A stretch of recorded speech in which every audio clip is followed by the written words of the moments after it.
Ça faisait longtemps que l'Inraci demandait cette réunion, c'est chose faite. Les autorités communales et la police ont répondu présent face au sentiment d'insécurité qui règne ces derniers temps à l'école Inraci, ainsi que dans le quartier de l'Altitude 100 et de la station de métro Albert, où vols, agressions et raquettes sont menées courantes. Ça a débuté en tout cas cette année scolaire-ci dans octobre-novembre, mais ça s'intensifie en violence, on va dire, depuis ce moment-là, et ça ne s'est pas arrêté puisqu'on peut comptabiliser malheureusement quand même une agression à peu près par semaine en moyenne depuis novembre.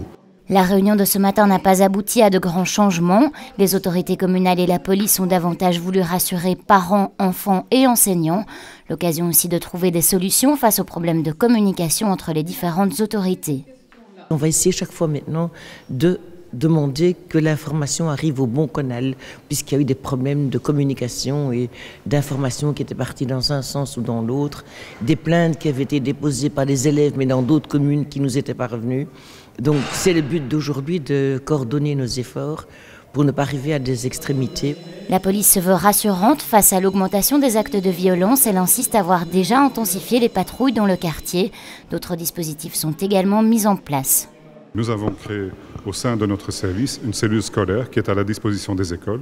Nous avons aussi une adresse e-mail avec laquelle ils peuvent communiquer justement les cas de raquettes notamment. Et nous avons alors nous pouvons développer à la fois de la prévention, c'est-à-dire contacter les élèves, aller dans les classes pour expliquer un peu quels sont les processus, quelles sont les réponses à donner à ce genre de menaces qui sont intolérables. Mais du côté des parents, ces initiatives restent insuffisantes.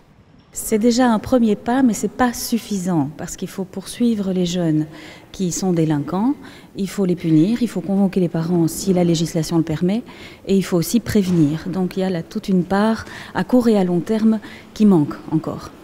Une chose est sûre, les autorités communales et la police comptent bien dans les mois à venir répondre un maximum à ces problèmes d'insécurité, des problèmes dont le quartier de Forêt se serait bien passé.